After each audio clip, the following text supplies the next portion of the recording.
used to make up these very elaborate, imaginative stories in my head. And I would be taking my pretend kids with me when we went to the mall. It was like 3 or 4. And I had whole scenarios. I used to sit on my porch and make up stories about the people driving by, and where they were going and what they were doing and why. And so I think I've always been very imaginative. Always. I can't think of a time when I wasn't being overly imaginative. Even when I read books, I could see whole scenes in my head. And I am a reader, so there's a lot of scenes up here.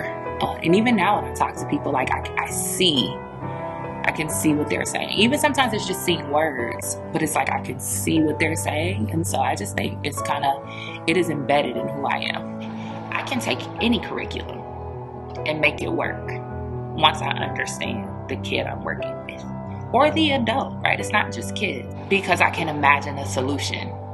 Once I'm oh, I get it. You need something else. Cool. And I can then create what they need. I have a student I was working with who was just struggling with math and number concepts and stuff. I ended up making number cards, 1 to 20. And I had him use the number cards to do addition problems, to do math problems, to count. If you start here, you add 5, count 5. How do you get here? And he was doing so much better than just looking at 6 plus 5 on a piece of paper. And then he started to love the number cards, and it became a thing. And he started seeing success where before he was just struggling. And I think that's creativity. At the root is seeing another way to solve the problem. I have learned that books come to me. I just have to be open to them coming. And they may not start as books. So my first book, 32 Lessons for Living a Life You Love, was a blog post a series of blog posts for my 32nd birthday. That was just 32 things I really had learned on my way to 32. And I shared them. I was sharing 2 a day leading up to my 32nd birthday. And a friend at the time was like, you need to turn this into something, a list, something. That became a book that got released on my 33rd birthday. Go came from a place of necessity, creating a solution.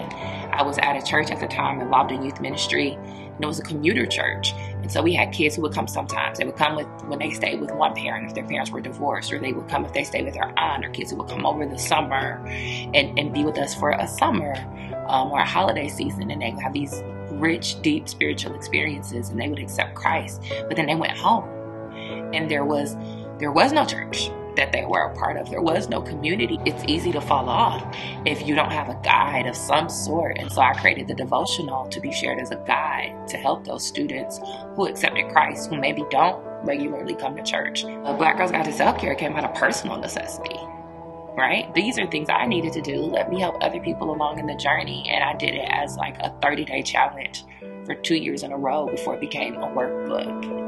Same thing with 28 Days to Launch. People be like, yo, you do a lot. How do you do all of this? Well, this is kind of the process I use. Broke it up. If you do one thing a day for 28 days, you'll prepare yourself to have what you want. I don't know if I know how not to be creative. I think it looks differently sometimes as you get older.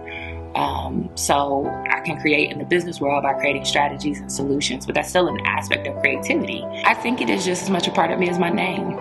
I still see solutions in my head. I still see very vivid images and pictures more often than not. I'm still very imaginative. I can see the people we're helping. I can see the solutions to problems. I can see the vision for the type of world I want to live in. So I really think it's embedded in my DNA.